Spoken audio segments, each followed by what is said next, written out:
Hello there, I am in Tucson.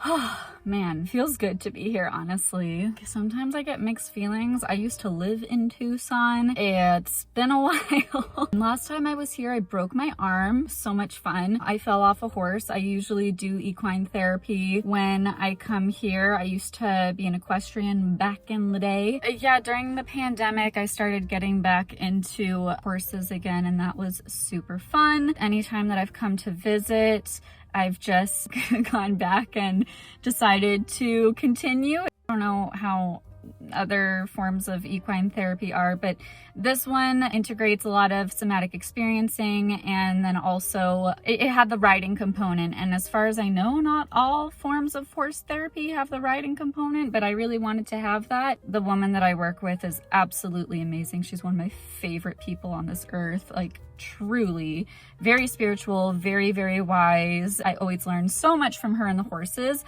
I won't be doing that this time. She's recovering from a cold. She needed a little bit of time, and honestly, part of me was a little bit relieved because I was like, you know, it's that old saying, you gotta get back up on that horse again, and I wasn't sure if I was gonna be ready or not. And now thinking about it, I think that the next time I come to Tucson, I would like to do 2 days so that I can do 1 day where we just do a lot of like communication and realigning with the horse, and then the next day hopefully I could get back in the saddle and go really easy. There is another buy, sell, trade shop over here, and I'm gonna try to bring the remainder of the clothes that I did not sell during my closet tour. I was only able to sell 2 things. I sold a dress and I sold a pair of heels. Anyway, yeah, I had a lot of other stuff that I thought honestly had some potential for selling. There's some things that I'm like, yeah, they probably still won't get it here, but that's okay. I want to give one last go, just see if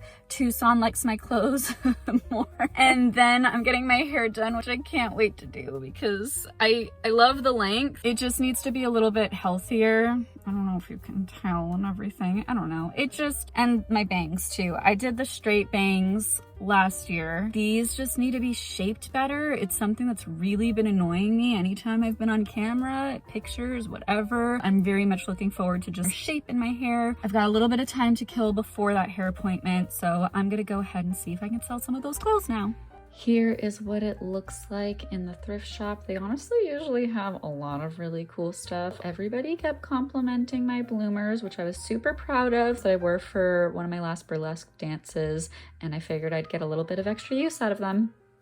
I was able to sell 3 of my items. I sold my black heels, the green weird dress shirt. I sold my velvet heels, and I was able to get $31 this time, which is amazing. Last time I got $19.50, I guess. Now I have $50.50 in credit, which is absolutely incredible. I'm gonna go back on another day because I had to get here in time for my hair appointment, but that's what's next. So here's a little before shot. Woohoo! Do you want to be in my vlog? This is April. I'm like, she is my hairstylist. We've been together for many, many years now through fake seances and all. That's another story for another time, but this is the before. We're gonna go for some, yes, for some curtain style bangs, and we'll be back when it's much prettier. And here we are, the final result. Isn't it beautiful? She did a really great job. I'm loving it. All right, my hair is done. I'm gonna be going to just at one of my favorite little grocery stores. They've got a lot of awesome health foods and stuff. I've got like a couple of herbs that I'm hoping to pick up while I'm here, and then just get some stuff that I can eat throughout the day and not have to worry about dinner or anything like that.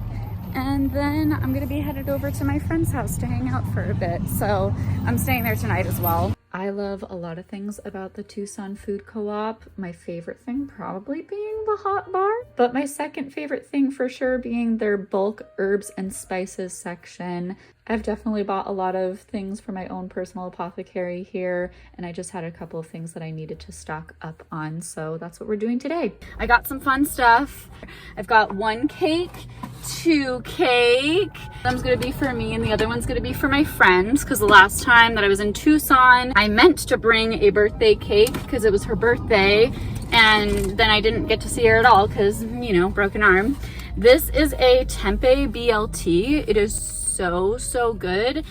It's actually the first time that I'd ever had tempeh was at this place, and it's like a smoked tempeh. It's one of those things similar to tofu. If you don't season it right, kind of gross, but if you season it right, I mean, I don't know, I think they probably just buy the same smoked tempeh that most people get. Really good. It has like some vegan mayo and sprouts and all of that stuff. I got ginger beer because I love ginger beer. I don't drink alcohol anymore. I haven't had any alcohol in well over a year at this point for health reasons. I had chronic pain, and it really helped reduce a lot of the inflammation, mostly in remission with a few flare-ups here and there since then. You saw while I was in the store, I ended up getting the raspberry leaf rose stuff, rose petals. These are both really good for and supportive for menstruation. Maca is a little bit more of like a, I don't know, it's good for like energy. It's really good for fertility, though I didn't necessarily get it for that intended purpose, but I also just really like the way that it tastes. I like putting it in smoothies, and if I have a hot cacao, then I'll also mix like a little bit of maca in as well. Full of kiwis, and then they also have like a really good like peanut salad. Well, it's peanut ginger rice noodle salad. So there you go.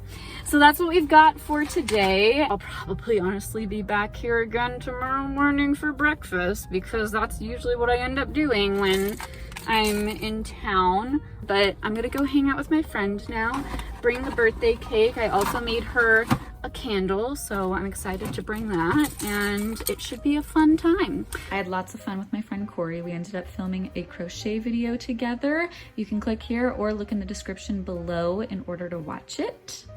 And also I had to show you her cats, who are absolutely adorable, and she makes little crochet pastas for them too. Okay, so I am at a really cool bookstore. It's another buy, sell, trade sort of deal. And I'm here to pick out a tarot deck because I've got some credit from actually selling in the location where I live. I really like collecting tarot. I have probably about 30 decks if we include the oracle decks as well. I haven't bought a deck in well over a year. Well, maybe not. Maybe a little less than a year. They have a lot of cool things at this shop. Knickknacks, t-shirts, journals, musical instruments, vinyls. Usually one thing that I like to do when I'm trying to buy a tarot deck and I can't see all of the artwork is I will actually look up the name of the deck on my phone. Right, here we are. I've got a new set of cards. I'll do a little ceremonial unboxing. Oh, there's a little rip right here. Okay, here we go.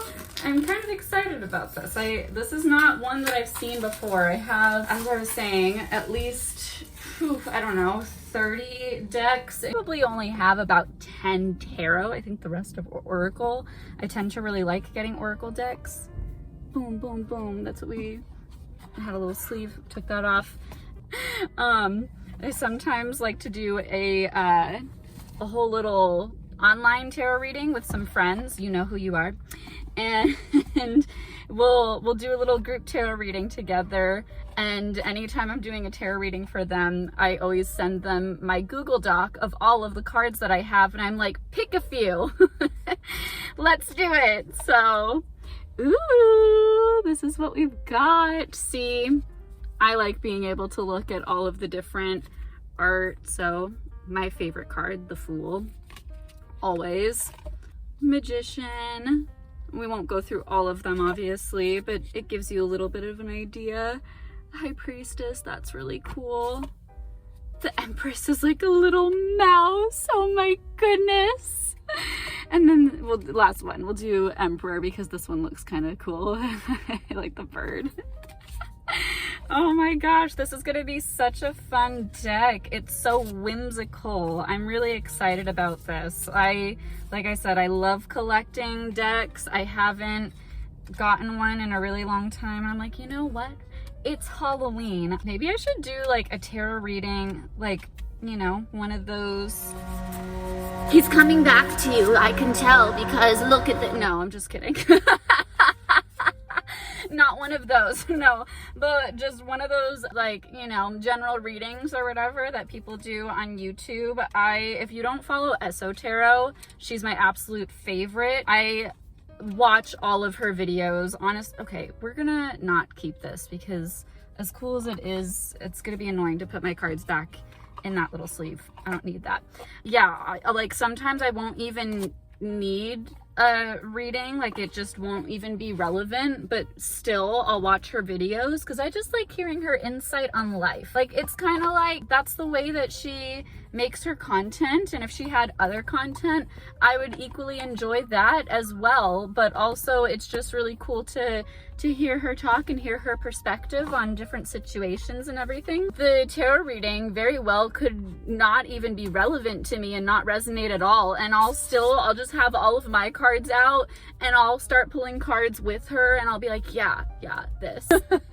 It's fun. I really like it's a great pastime. It's a great way to relax. If you guys want to see a little general tarot reading from me, maybe I'll do that since we're in spooky season. I think that would be really fun. It can be the art of tarot. Hi, okay. So I was going to go thrifting until I realized that I have a much better idea. We're gonna go on a little bit of a mural tour. Fun fact, Tucson has a program. I don't know what it's called. Also, hang on, there's something on my camera lens. There we go.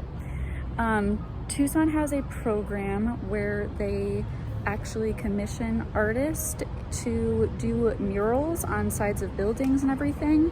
I'm not sure if that program funds all of the murals locally, or if like something like this, for example, was maybe commissioned by the venue itself. But either way, this is a pretty common thing that you'll see over here.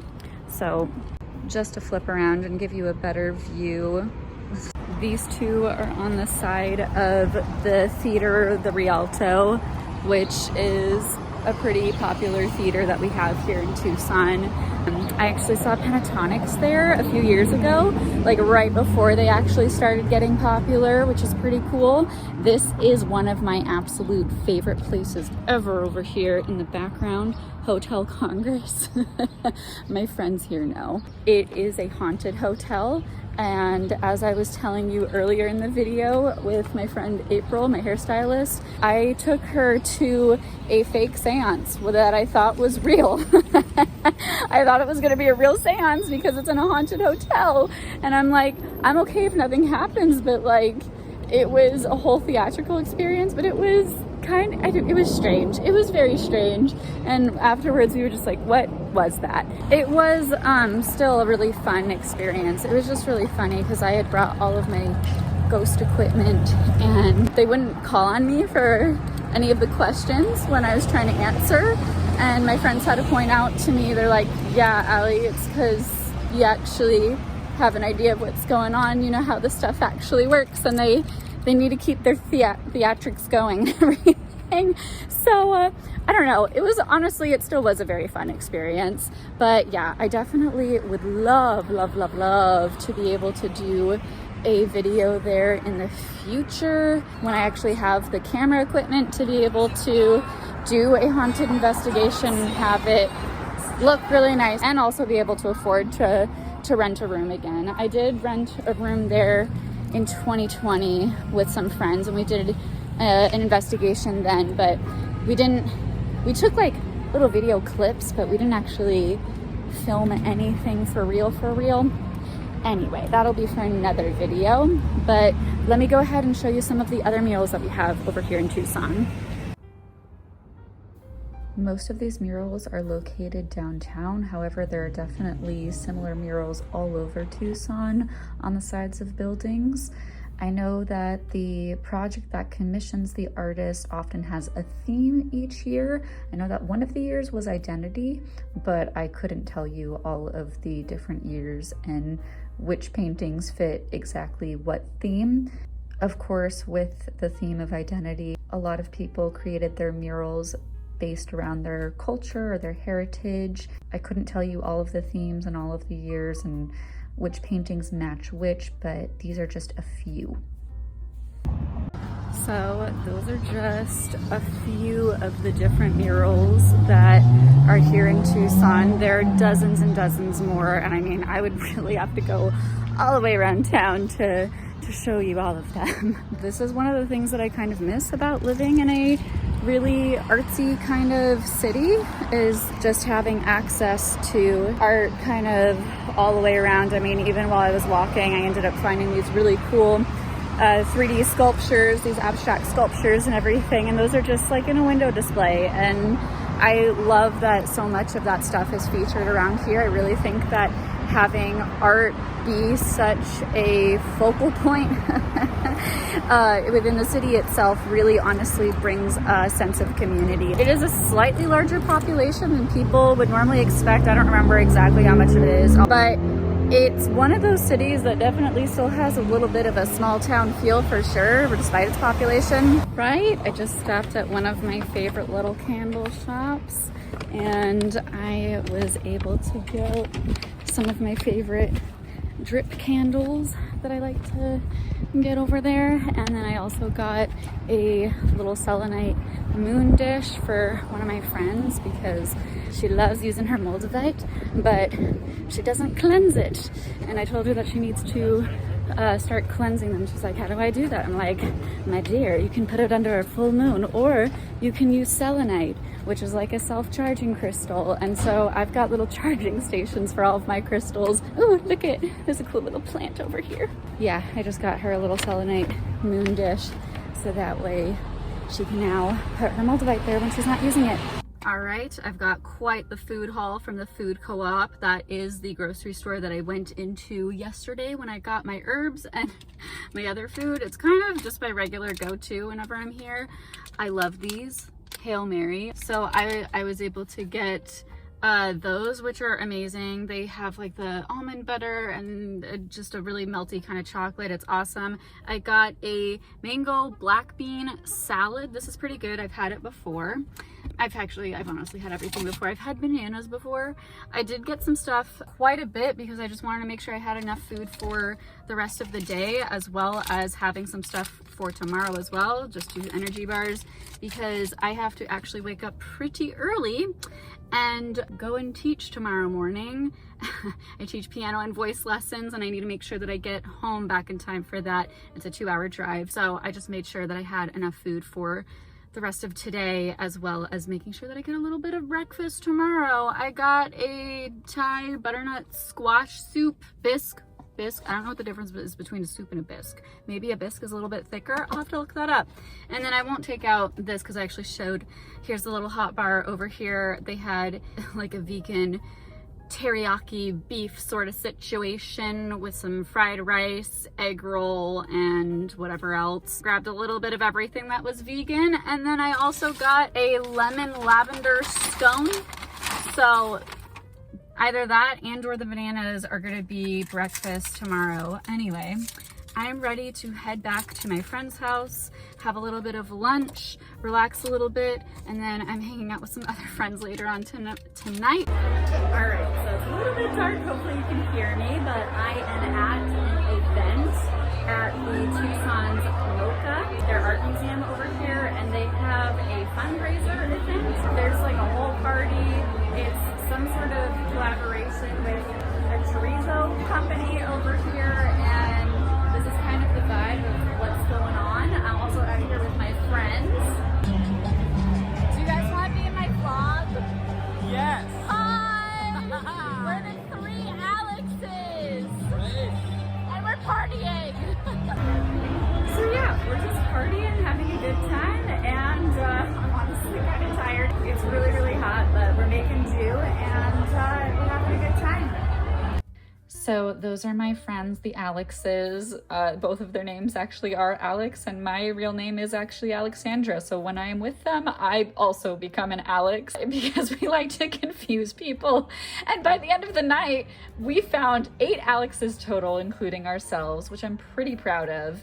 Then we ended up going through this alleyway, and one of our Alexes was telling me about how apparently they have a competition each year with painting these murals, and they might have a specific medium that they need to work with graffiti art, or they might have a theme, and then each year they'll just paint over it and have the next competition. So here are some of the murals that we have going on in this section for this year.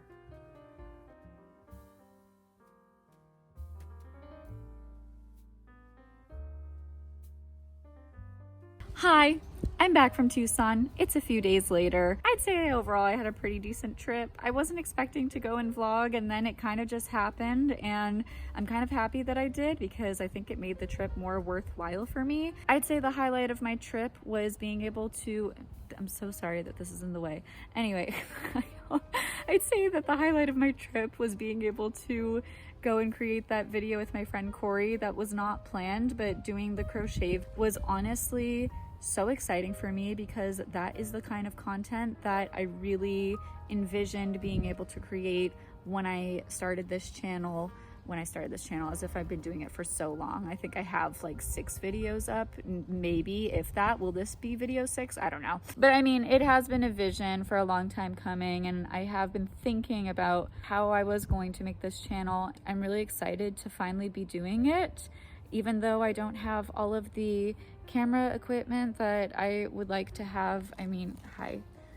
You can like go somewhere else, right? Or I guess I should probably go somewhere else if I'm really annoyed with that. I'm the one who's under the vine. I will say, like, one of the things that has come up with the editing is like it's frustrating to not have things be the ideal lighting. Even looking at this, like how overexposed it is. Part of that's because I'm using the front facing camera and I'm just filming on my phone in order to be able to see what's actually happening. I am limited with the technology that I have.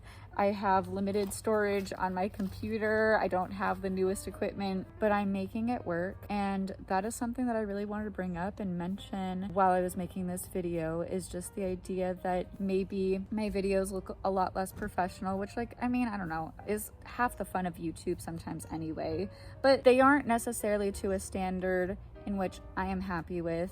And at the same time, I am still choosing to continue to keep creating things using the materials and the tools that I have.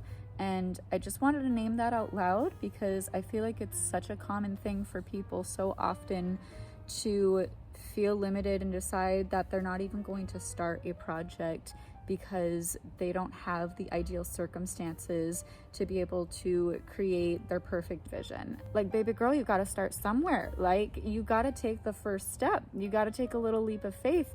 And there's so many opportunities to be able to learn to develop your craft and to develop skills, etc., etc. We had a fan on in the video that I filmed with Korie because if we didn't have one fan on, it was going to be really hot. I made her turn off most of her fans and the main AC unit. There was a huge audio problem. I had to spend like 2 hours being able to try to get the audio to work properly and not have just in the entire background. And still, like, I'm so proud of that video, and it's really cool now that I know how to go back and edit a lot of audio. It was a learning opportunity. Now the next time that I need to do that, I will know how to do that. And not that there was any panic or freaking out anyway. I was very determined. I was like, no, this is gonna be a good video. I'm not worried. We're gonna make it happen. And that's exactly what I did. And I just wanted to be transparent. I mean, because after all, this is Jack of all trades, master of art. And one of the art forms that I'm learning how to do, very, obviously at this point in time, is learning how to make and create videos. And I don't know that I need things to be super cinematic and perfect and professional anyway, because like I said, I think that is the charm and the magic of being able to post on YouTube, is sometimes we want a little bit of informality. Sometimes we want it to just feel a little bit more personal. Yeah, I don't know. I just felt really motivated to mention that because I think it's so often that people will take these hurdles and use it as an excuse to not start something that they really want to start. I just hope that by me sharing that serves as maybe a little iota of inspiration for somebody who might have a project on their mind that they don't know whether or not they should get started. And I'm here to tell you that yes, take this as your sign. Start your project with whatever tools you have, even if it's just for yourself, even if you're not going to post it because it's not up to your standard. Take the time to still develop a skill and get to know your craft really well. And if your standard is that you need to wait to have the equipment in order to be able to be ready to publish it, fine. I totally understand, respect that. And I have a lot of those projects of my own as well, particularly with my music. But like, get started with something, right? Give yourself the opportunity to at least develop and build the skills for yourself. I will see you in the next video. I hope that you have a wonderful day.